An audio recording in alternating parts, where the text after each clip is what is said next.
Okay, we'll get started. So welcome everyone to the Managing Staff Wellbeing and Covid-19 Response Service.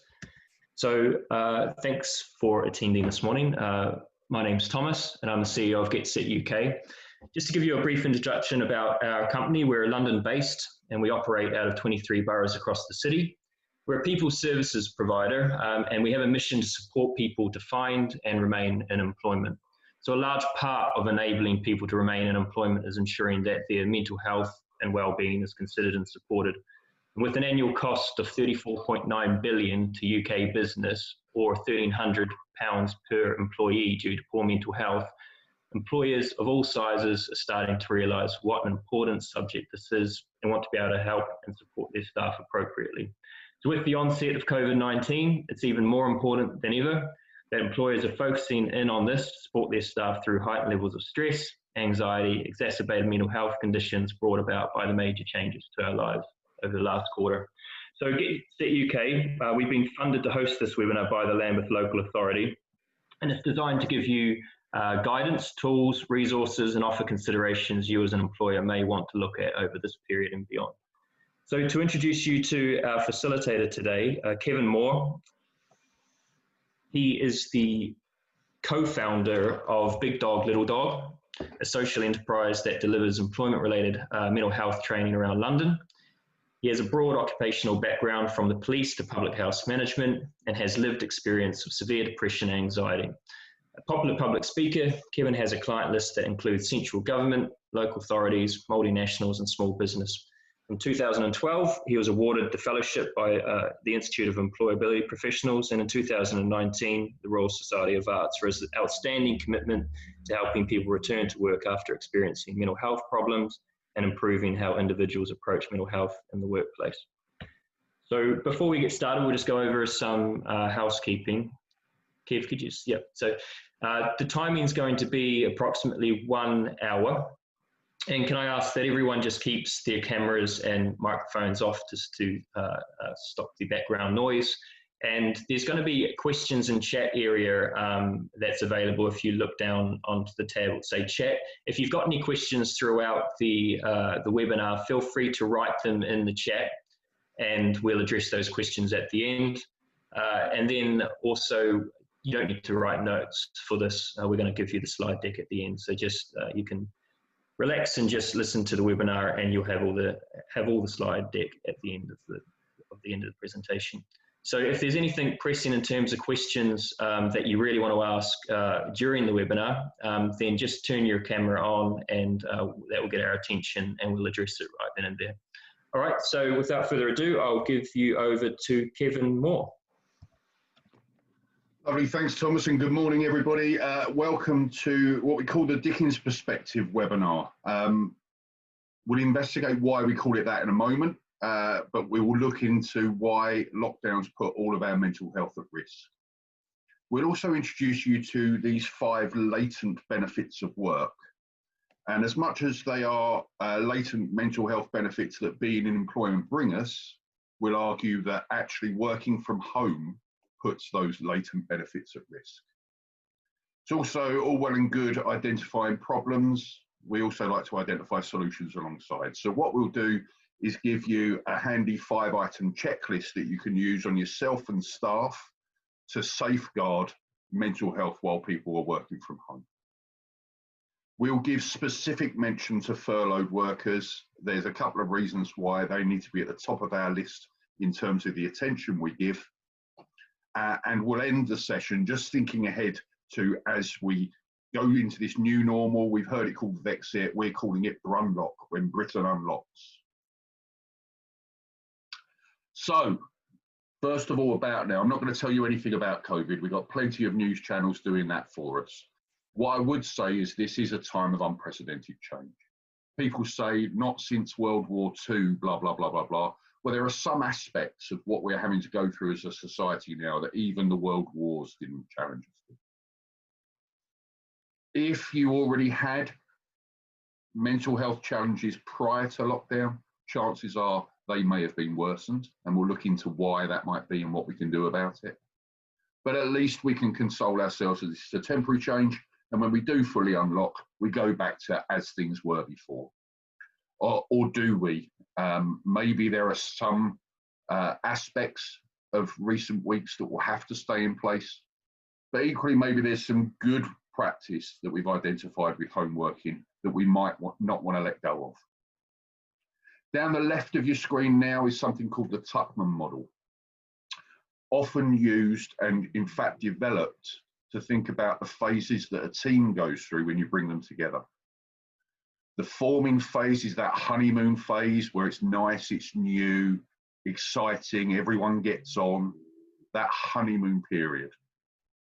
That inevitably ends, and typically a team will enter a storming phase where there's a lack of clarity. I'm not sure where I end and you begin. I'm not sure of what your expectations of me are, etc., etc. So often a team needs to go through this phase of norming in order to get to the blue segment, which is the desirable one. And the reason we show that on this webinar is these are also the stages that home working have been going through. If you think back to lockdown, to begin with, people quite like this, could stay in bed a bit longer, didn't have to commute, no one looking over my shoulder. But then we very much moved into that storming phase where people are starting to miss aspects of being at work, maybe getting fed up with being at home day in, day out. So hopefully today's session gives some ideas to help you with the norming phase, again, to get through to that blue zone.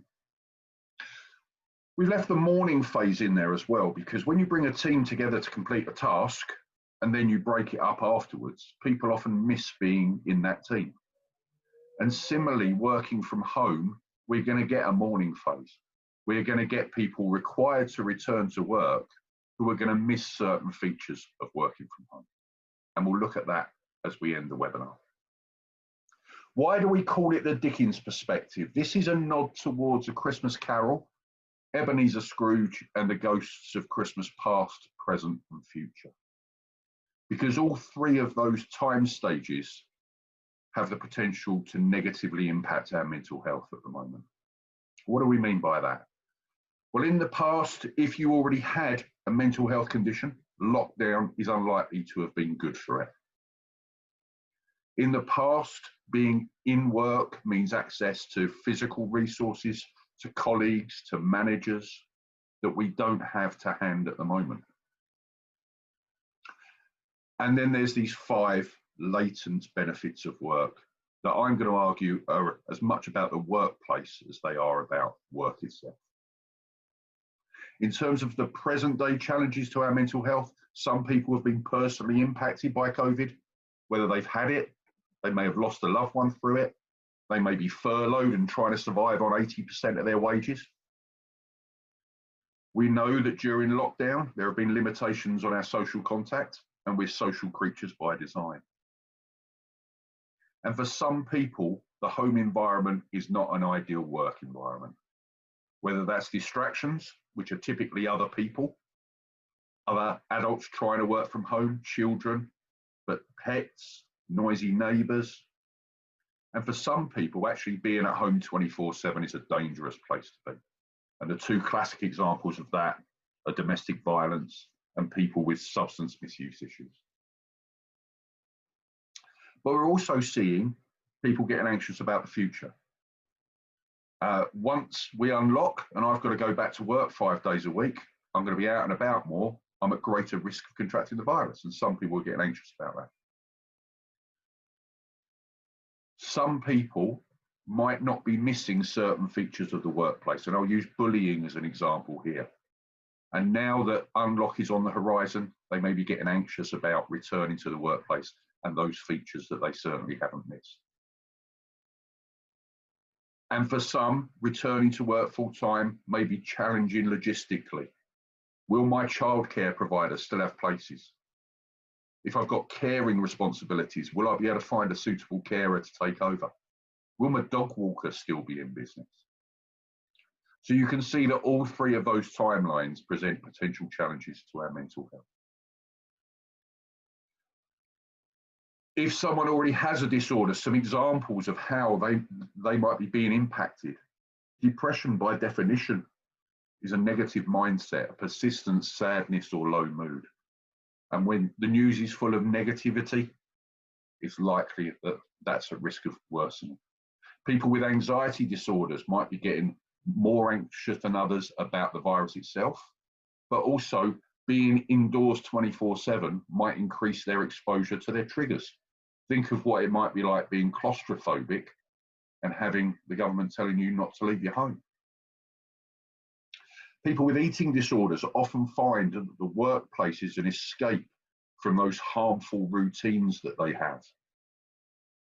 So having to be at home all the time and being surrounded by the resources needed to carry out those routines can increase the prevalence of eating disorder.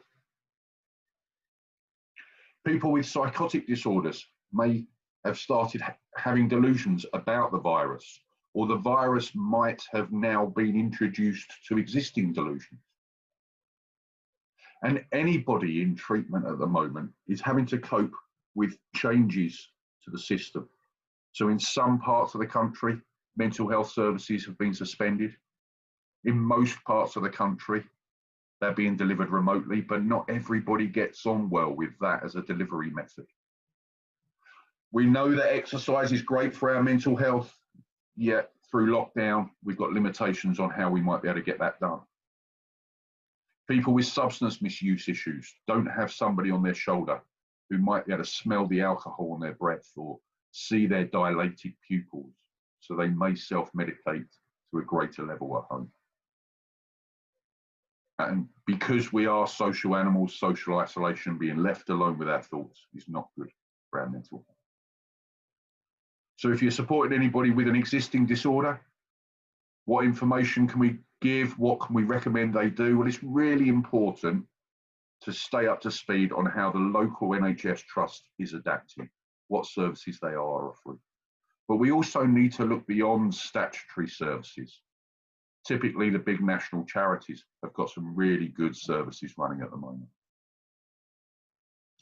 Some funders have dedicated all of their available monies to COVID projects, and the big lottery are a great example here. 2 months ago, they said, for at least the next 6 months, we're only going to fund COVID projects. So staying aware of what new services are launching and new tech. So apps are becoming really useful now for managing mental health issues. The NHS have an approved list of apps. Some of those are free and some have been made free during lockdown. So the more we're aware of those, the more we can optimize their usage. Plus, whether you have a mental health disorder or not, the 5 ways to well-being are a really useful set of tactics to improve informally our mental health. The 5 ways to well-being were defined back in 2008 by the New Economics Foundation. They did some worldwide research into what lifts the mood and came up with these 5 activities. As Thomas says, I work for an organisation called Big Dog, Little Dog. So unapologetically, the next 5 images are laden with dogs. So the first way of well-being, be active. Doesn't necessarily mean go out running, but anything that raises the pulse, anything that challenges the cardiovascular system, anything that leads to the release of endorphins is good for our mental health. Secondly, connecting with others. Now, we've got physical restrictions on that, but of course, technology allows us to reach out to just about anybody on the planet these days. Good for our well-being.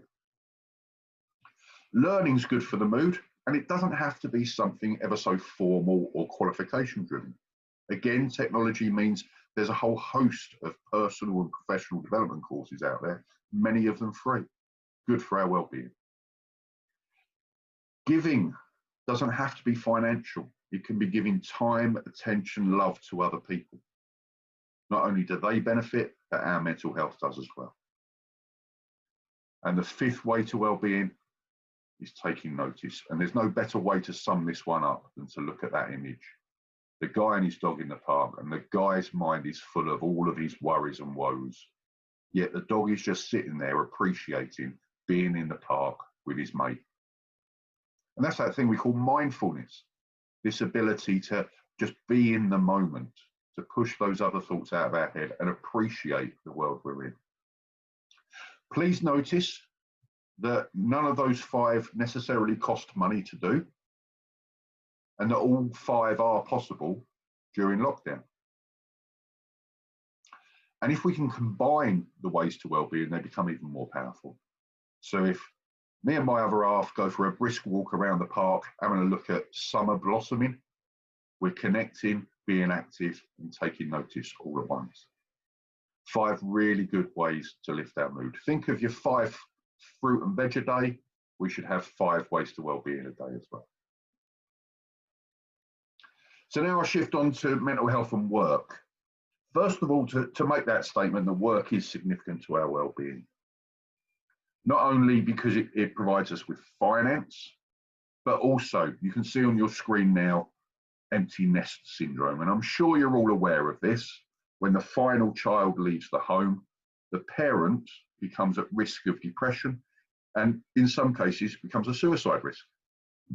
And if you think of the logic behind empty nest syndrome, for many years, a significant part of the reason why that person existed was to be a parent.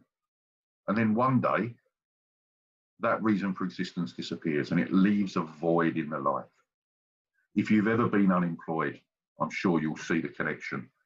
So much of our life and purpose comes from the world of work.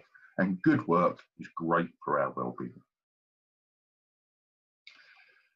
So I'll now introduce you to these 5 latent benefits of work. 5 reasons why work is good for our well-being. They were first defined by this lady, Marie Jahoda, who was the first psychologist to really specialise in the links between mental health and unemployment. And in 1983, she published a report within which she defined these 5 latent benefits of work. So 5 incidental mental health benefits that work gives us. And I'll show you the 5 now. The first one is that work gives us a sense of time. It gives us something to hang our time around. Work's a significant reason why we appreciate when it's morning, lunch, afternoon and evening. Separating days of the week from weekends. Think of when you've been off work for a long time and you're not even sure what day of the week it is anymore. Work is a significant contributor to that. The second latent benefit is work gives us a reason to get out of bed each day. Thirdly, think about when you meet someone for the first time, one of the first things that gets asked, so what do you do for a living? A significant factor in defining us within society and our own self-identity. Fourthly, work allows us to appreciate that we're part of something bigger than just ourselves. I'm part of a machine that's making some kind of dent on the universe. And finally, work is a significant contributor to meeting our social needs. Just think for a moment of how much of your communication in the average week is spent work-related, but also how many of your friends and maybe even family you met through the world of work. So these 5 latent benefits of work are great, but I'd suggest that to some degree, it's the workplace that brings them, not just work. And the way I'll demonstrate that is by taking those 5 and really breaking them into 2 categories. Those first 2 we can take, put them together and say, so work gives us a sense of routine. The other 3 we can lump together and say work contributes to our integrating with society, our social needs. And if we think about them in those 2 broad categories, we can start to see why the workplace is significant. So if I take the first one, routine, and say when I'm at work, it's likely that I'm going to have these beneficial aspects to my life.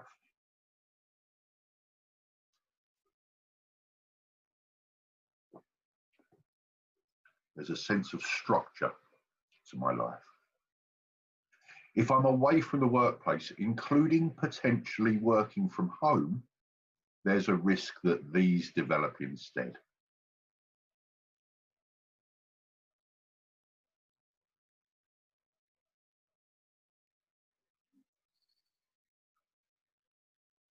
And then to do the same again for the second category, social integration. When I'm at work, I'm likely to get these benefits.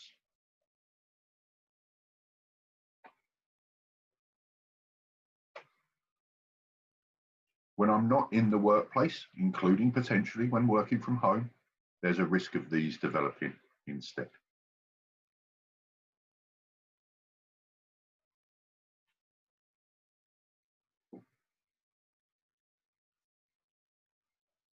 So we clearly have the potential for home working to have a detrimental effect on our mental health. So let's switch to what can we do about it. Arguably the most important slide of the lot. I'm going to give you 5 items on the checklist now that if you were to check in with staff around these 5 areas, you will maximise the chances of their mental health staying positive whilst working from home. The first is ensuring that staff have a sense of routine. We saw with the first 2 latent benefits of work, we can bundle them together and make it routine.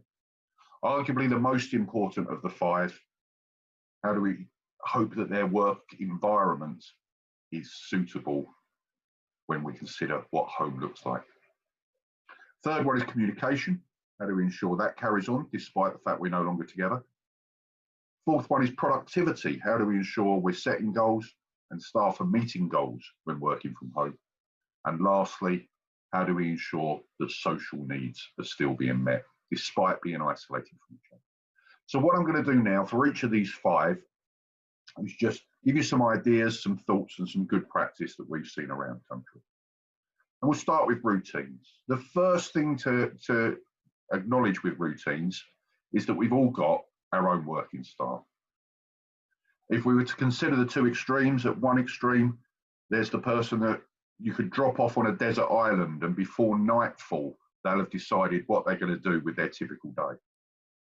At the other extreme, you may have people who are routine averse, don't like working to a predictable pattern and prefer to make it up as they go along and may need a routine imposed on them. And if we know where we are on that line, then we can ask ourselves critically what we need to do to adapt while we're working from home. We encourage people to still be setting that alarm clock at the moment, even though we can stay in bed longer. And in fact, where we're at on the timeline of unlocking now, we're encouraging people to start moving the alarm time back towards where it's going to need to be when we're back in the workplace. Sleep hygiene is really important for our mental health. We need a finite moment each day when we decide we're at work. This is important for us psychologically. We can shift mindset, shift our attention. Some people are still getting ready for work like they do when they go to the workplace, to get into the mood, if you like. We even know one guy who every morning walks out of his front door, takes a deep breath, turns round and walks into his office door. Sounds a little silly, but he's having a finite moment. As of now, I'm at work. When working from home, it's too easy to miss out on break times, to get consumed by tasks. But break times are really important, not just for us physically and psychologically, but also for the organisation. Because a short break allows that mental reset, the attention reset, and allows people to come back sharper and more productive. We've seen some people even setting scheduled alarms that repeat every day so that their phone tells them when it's time to have a break. We've seen some people are benefiting from slicing their day up into chunks. So from 9 till 10, I'll do my emails.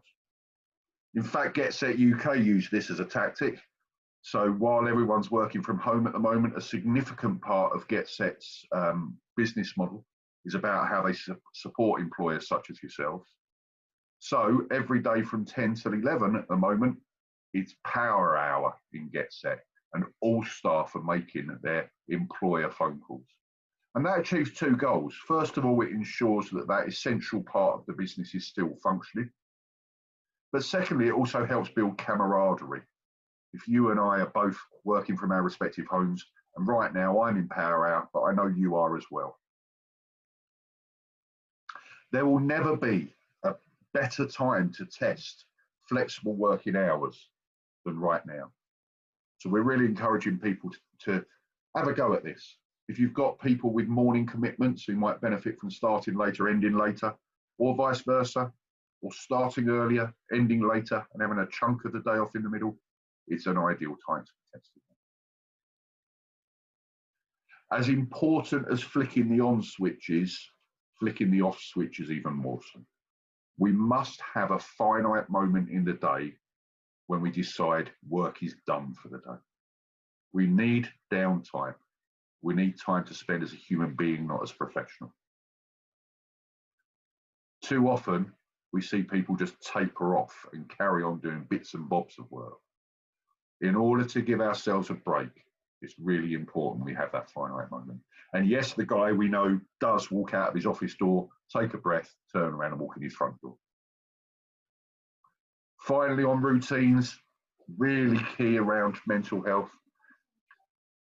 Some people are working some very odd hours at the moment, and that's absolutely their prerogative. The danger in that is if I'm the boss and I send an email at 11 o'clock at night because I choose to, if one of my staff sees that, they might feel obliged to reply pretty soon to show that they're taking their job seriously. Well, you can see from the bullet above what the problem is there. We've got to allow people to keep that switch off. So good practice we've seen on there is some employers starting every internal email with, please do not reply to this until tomorrow. The second item on the checklist was environment, arguably the most important, I said when I introduced this one. And it's really easy to write a simple sentence like dedicated space works best. If you've got the benefit of space within your home, dedicated space, of course, works best. But if you haven't, if you're in smaller accommodation or more people, then at least reach an agreement to dedicate certain rooms at certain times to your use or for certain functions. Please remember reasonable adjustments. If you've got any staff who have disclosed that they've got a disability, they have a right to ask you to consider making reasonable adjustments to their workplace or to their role. Right now, their workplace is home, so they've still got every right to ask you to make reasonable adjustments, potentially provide resources to help them with their disability. Beyond just resources to do with reasonable adjustments, there are some relatively low-cost resources out there that really help people work from home more efficiently. Power lines and Wi-Fi extenders are different technology that achieve the same thing, that allow you to still get a data signal in what historically has been a blind spot. We've seen some people put their flip chart sheets up in the kitchen of a morning with their to-do lists on, take them down of an evening, and that achieves two things. First of all, it's a handy resource throughout the working day, but secondly, it aids with that on and off switch. To have a finite moment where the kitchen becomes the office and then isn't anymore. And yeah, even curtains, typically green, so that we can have those virtual backgrounds behind us in Zoom or in Teams, give that more professional image during video conferencing. Even being able to hang curtains down the middle of a room. So my third choice room in my house to deliver these from is the kitchen. And I can hang that curtain halfway across the room. So if my other half wants a cup of coffee, she knows that when she walks in, she stays to the left of the curtain, you guys aren't going to see her. Hopefully the image on this slide rings a bell with you all. When this guy was being interviewed on BBC News, and then his toddler and then his baby come flying into his office. And I'm going to suggest that the reason that happened was because toddler hadn't seen daddy for a while and toddler wanted some attention. And I'll speculate that if daddy had taken 5 or 10 minutes once an hour to go and spoil his kids, maybe that would never have happened. So if we do have distractions at home and we can't remove them, how can we work with them? And that's often through agreeing some boundaries, rules and protocols with others. The third item on the checklist was communication. And key here is that right now, times have changed, but our needs haven't. So we need to make sure as a minimum, we're mirroring contact timings that we had in the workplace. And please ensure that when you're talking to staff, you are specifically having a conversation with them about how they're coping working from home. And I'll show you a tool in a moment that you could use to have that conversation. Please do, if they have disclosed a disability, please do talk to them about reasonable adjustments for home. I'm sure we've all seen over the last couple of months, people appear on video conferencing that we know in the flesh are really nice, warm individuals, yet as soon as they log on to Zoom or Teams, they act like Wurzel Gummidge. Now, video conferencing has been the big hit of the last couple of months, and it's not going to go away. So most typically, people just need more practice at it in low pressure environments. Our rule of thumb is when we see someone's body language in a video conference call mirror what we know it to be in real life, they finally relax. And we've also seen some organisations introduce a buddying system where every member of staff is paired up with someone else of a similar role, and they're encouraged to check in with each other each day, just to see how it's going. And to pull back to that second bullet point again, what they're really doing there is checking on how each other are coping. So how do we have that conversation, that coping chat? What I'm going to show you now is a model that we created as a suicide intervention training program, but with a little modification. It's absolutely appropriate to use it for having a conversation with anyone about their mental health. It's called STEPS. It's a mnemonic, and I'll briefly show you each step of STEPS. So we say, start the conversation by asking about the situation, the circumstances the person's in, the stressors in their life. So in this context, I'm ringing you and I'm starting the conversation asking, what does working from home look like for you? What are the challenges that you've got at the moment? And once we've got our head around that, we can switch the conversation to how the person's coping. What effects are those stressors having on that person's life at the moment? And then it's really a sideways move from how is it practically affecting their life to how is it affecting their emotions, their thoughts, their mental health. And hopefully you see this conversation's flowing. There's a natural progression from one step to the next. And the next progression is thoughts around their mindset and particularly their thoughts on the future. Are they optimistic about returning to work? Are they dreading returning to work? And then on the final two stages, we can make it a solution-focused conversation. So first of all, what solutions do they see for their stressors? What solutions have they tried? What solutions do they not want to try? And then finally, how can we support that individual, either through direct help or through signposting them to expert organisations? So that's the STEPS model, somewhat simplified to not include suicide and somewhat contextualised around coping with working from home. I'm going to show you a lot of text now, and I'm not expecting you to read it. I'll just remind you what Thomas said at the beginning, that these slides are available from GetSet. So in this very text-heavy slide, all we've done here is we've taken that STEPS model that I've just shown you and said, okay, if we're specifically talking about having a chat about working from home, what areas could we cover in each of those stages? And I'm not going to leave that up on the screen any longer than that. That slide's purely there so that if you want that information, you'll get it in the slide deck at the end. Item 4 of my 5-item checklist is goals. We need staff to still be productive when working from home. How can we go about that? Well, first of all, again, like with routines, understanding working styles. Some people thrive on independence, and in fact, they might be doing better working from home than they were in the workplace. Without people walking past their desk and distracting them, they might be in the zone. But some people may not be so goal-oriented. And for those people, we recommend finding a way of putting some kind of positive pressure on yourself to still be productive. And just a couple of examples of positive pressure. First of all, how does it work in the workplace? Can I mirror and adapt that to apply at home?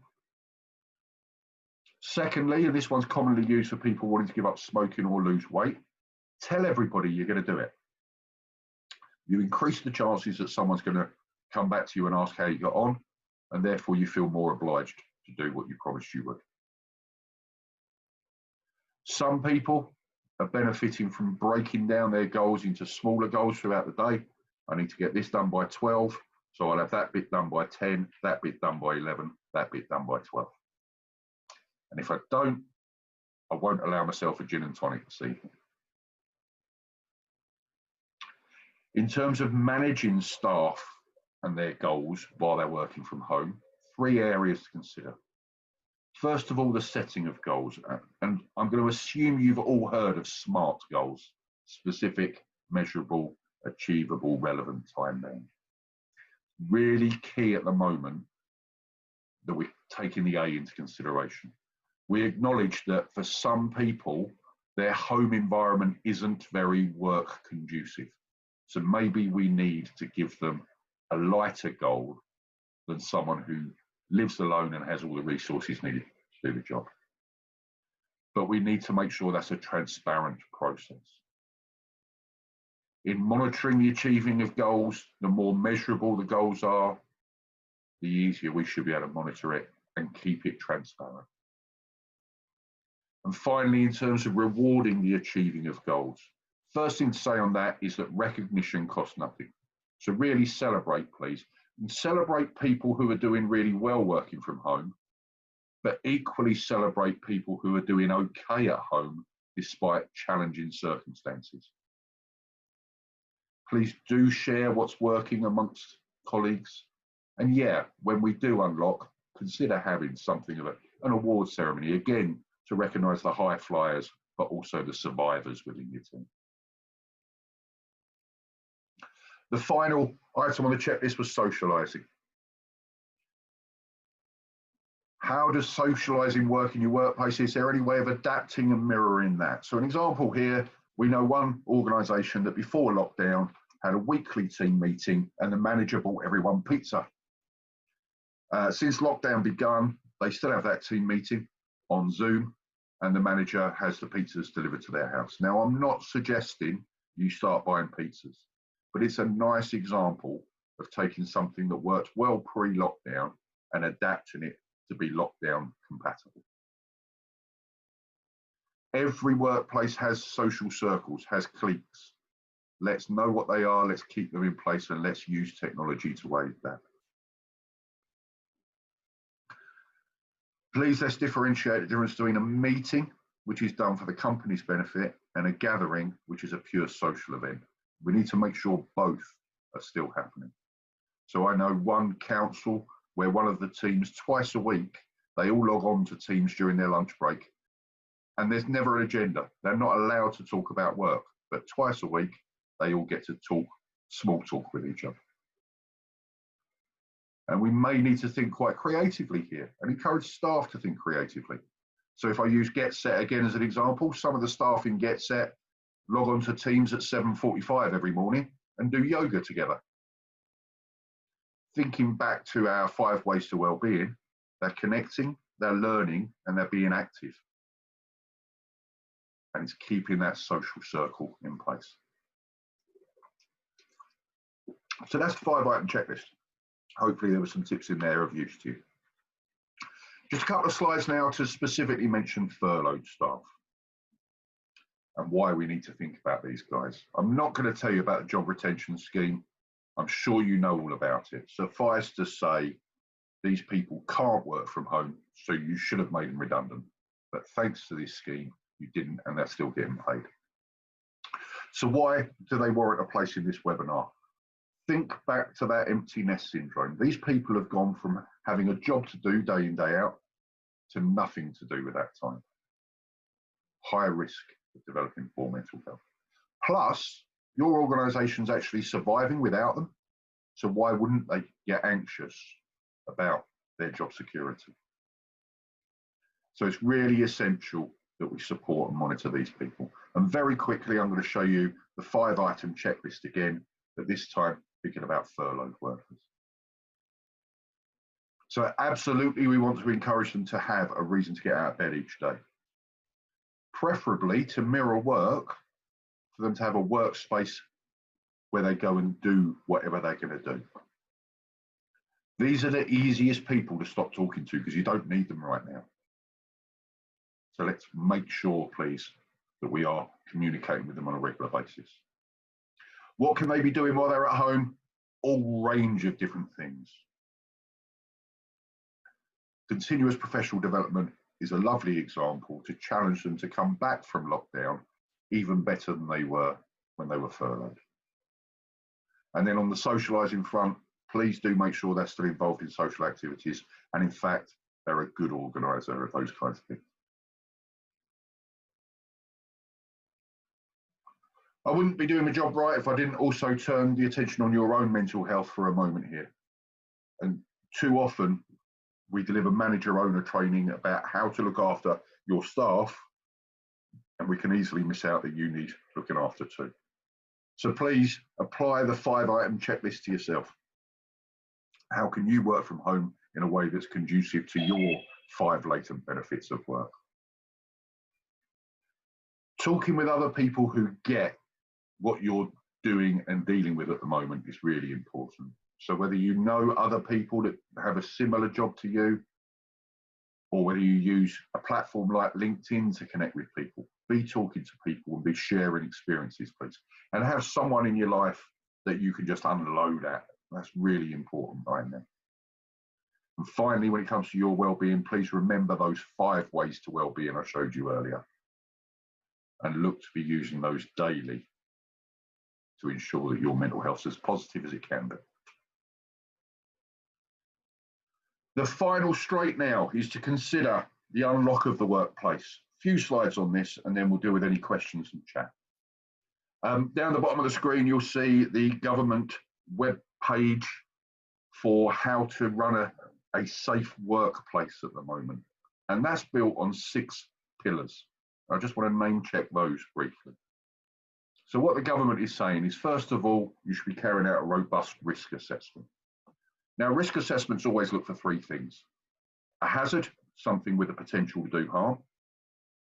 The impact, how much harm it would do if it did happen. And the risk, what are the chances of it happening? We need to be applying this when it comes to COVID. And as a result of doing that risk assessment, we need to do all we can to make the workplace secure.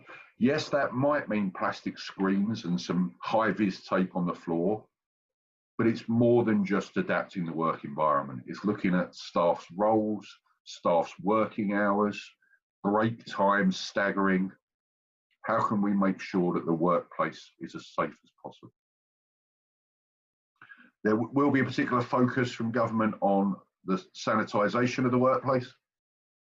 The ultimate goal of that is that nobody walks in with the virus.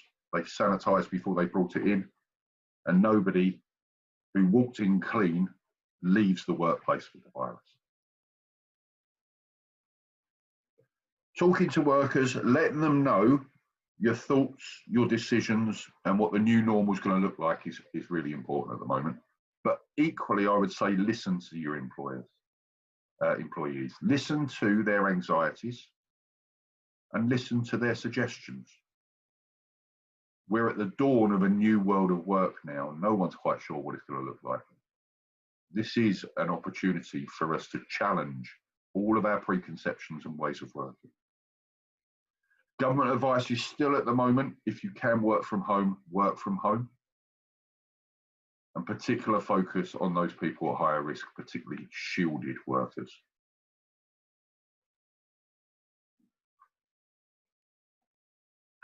So we need to use that to plan what the new workplace is going to look like. But we also need to learn from the last couple of months. What's worked well in home working and why has it? And how can we keep it? But how do we make it measurable and transparent?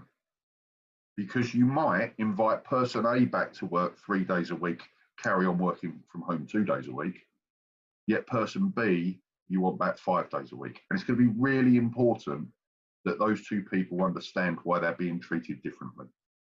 Ultimately, the question we're facing now is who can return to work against who should return to work.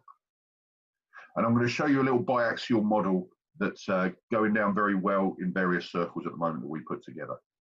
So First axis, our vertical axis. This is about job role. So at one extreme, we've got jobs that have to be done in the workplace. They cannot be done from home. And typically, they're key workers and people who are currently furloughed. At the other extreme, we've got some jobs that are actually doing better at home than they were in the workplace. And of course, this isn't a digital scale. So someone just above the middle is a job that's slightly better done in the workplace than it is at home. And if I was to ask you about your organisation, you would be able to tell me where all the job roles fit on that line. The horizontal axis gets you thinking about the actual people who have those job roles. At one extreme, you've got someone keen as anything to get back to work, and there's no practical reason why they can't return to work. At the other extreme, someone who can't, maybe for health issues, maybe they're shielded, and or someone who doesn't want to return to work. And right now, you could think of all the people in your organisation and put them somewhere on that horizontal line. And the reason we create this biaxial model is because it allows us to create 4 quadrants out of it. So if we've got someone in our top right quadrant, the role needs to be done in the workplace and the person can and wants to return to work. So providing the government allow it, bring them back. Bottom right, person's keen and able to return to work, but actually the role works better at home. Well, there's some negotiation, maybe a split between returning to work and staying working at home. What's in everyone's best interest? That bottom left quadrant, role works better at home and the person can't or won't return to work. Well, don't bring them back then. And maybe the future of that role is a home working role. And we're seeing a lot of organisations now really thinking there's no reason why this role can't permanently be at home if it suits that person. And this is about merging role and human being, this model. The top left quadrant is the interesting quadrant. We need that person back, but they can't or don't want to return. So the people in that quadrant, we need to consider what practical support might we be able to give or signpost them to that could turn can't into can. What emotional support can we give that might turn won't into will? And hopefully that's a useful model for you, because you can now put everyone in your organisation in one of those quadrants, and you can critically ask yourself, is that the best place for the business for them to be, and is that the best place for them to be? And you can even start talking about how could we move someone from one quadrant to another. So I hope that's of use. Now, in mentioning some staff don't want to return to work, just a quick slide on the anxieties we're hearing. I mentioned already some people are anxious about when we unlock getting the virus. 2 reasons why we're hearing people dreading the commute. 1 is they might get the virus. 2 is people have had a couple of months of not commuting now and come to the realisation they really don't like it very much. Some people are getting anxious about how social distancing, etc., will operate in the workplace. Refer you back to those 6 pillars. There's mention again of those people who are getting anxious about childcare arrangements, caring responsibilities, etc. Not just furloughed workers are getting anxious about their job. We're going to hit global recession, the labour market's going to shrink. So job security is a very real anxiety for some. And for some people, all the time that COVID is in the news, the anxiety will remain. And the World Health Organization have already said we may never see the back of COVID, just as we've never seen the back of HIV. We need to be aware of what these anxieties are so that we can address and support them. We also need to consider what's not going to work so well when someone comes back. What parts are working from home from that morning part of the tuck model I showed you at the start will there be? And those bits around bullying, etc. What bits of the workplace are people dreading returning to? If we know those things, we can ask ourselves, what can we do to remove, reduce, or reintroduce them? And the final mention of those practical arrangements around responsibilities and being able to come back to work full time, we can ask ourselves, is there a role for the organisation to support the person with that? Thomas, back to you, sir. Yeah, thanks very much, Kevin. That was really informative. Lots of really good takeaways. I hope the attendees today found that informative as well. I'm looking here, and it seems like you've done a very good job, Kevin. There are no questions that have been put up. If anyone wants to put up a question now in the question and answer tab below, we'll give it a little bit of time to see if some come up.